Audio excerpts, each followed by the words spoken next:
अगर जो भी इंसान अपनी जिंदगी में अमृत मंथन करना चाहता है तो उससे पहली बात आवश्यक ये है कि पहले जान ले। तो पहली चीज है ज्ञानम, ज्ञान। कौन सा ज्ञान? कौन सा ज्ञान? बड़ा ज्ञान नहीं, ब्रह्म माया वाला ज्ञान नहीं। तो यही ज्ञान, यही जानना कि मेरे पास, मेरे खुद के पास, मेरे खुद का क्षीर सागर है। दूसरा पॉइंट आवश्यक है भेद। अब हम लोग तो अभेद की बात करते, अद्वैत की बात करते, अब वो अभेद की बात करें। हाँ, भेद। भेद यानी डिवीजन, विभाजन। कौन सा? कि मेरा क्षीर सागर मेरा है, उसका क्षीर सागर उसका है। उसके क्षीर सागर से मुझे कुछ नहीं मिलने वाला, मेरे क्षीर सागर से उसे कुछ नहीं मिलने वाला। अगर मैं दूसरे किसी के क्षीर सागर का मंथन करने जाऊं तो उसमें से कोई चीज मुझे प्राप्त नहीं हो सकती।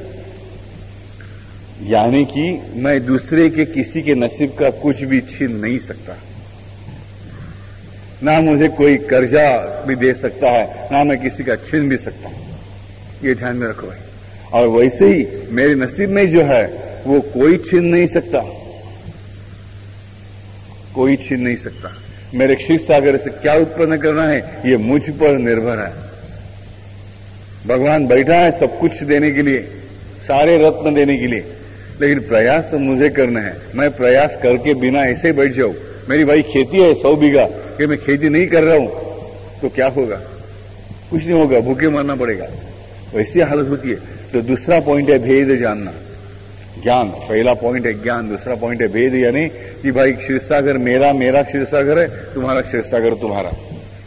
यहां डिवीजन अच्छी है, जानना चाहिए कि एक दूसरे की नहीं। इसलिए मैं कहता हूं भाई सबकी अपनी अपनी कतार अलग अलग होती है, सबका अपना अपना अलग क्यों होता है सदगुरु के पास। कोई किसी का दूसरे की क्यों में जाकर घुस नहीं सकता। हर एक का अपना विमल चित्त अलग है, अपने का अपना अपना क्षीर सागर अलग है। हर एक के क्षीर सागर में सब कुछ।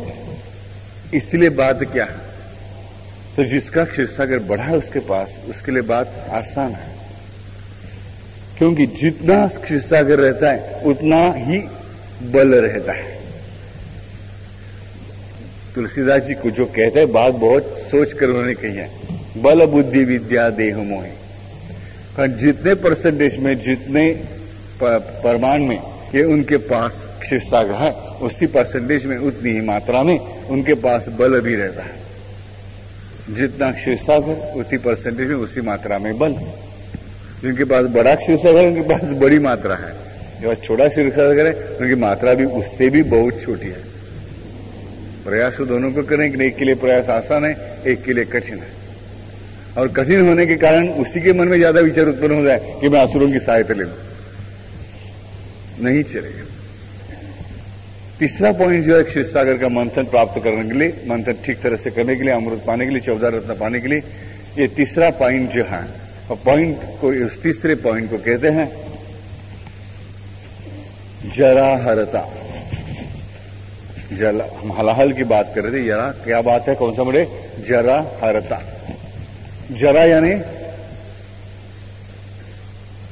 बुढ़ापा, बीमारी। जरा हरता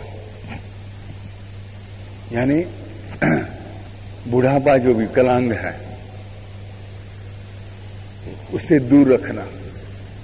चौथा पॉइंट ईश्वर कहते हैं निश्चलता। निश्चलता वो भी कैसे? पद कमल लीन, पद कमल लीन निश्चलता। जिससे एक बार खुद का भगवान माना है, उस रूप के चरणों के प्रति निश्चल रूप से रहना, चाहे सर टूटे या माथा, लेकिन तेरे पांव नहीं छोड़ूंगा। बस यही निश्चय होना चाहिए मेरा। सब कुछ बदल जाता है भाई, सब कुछ बदल जाता है।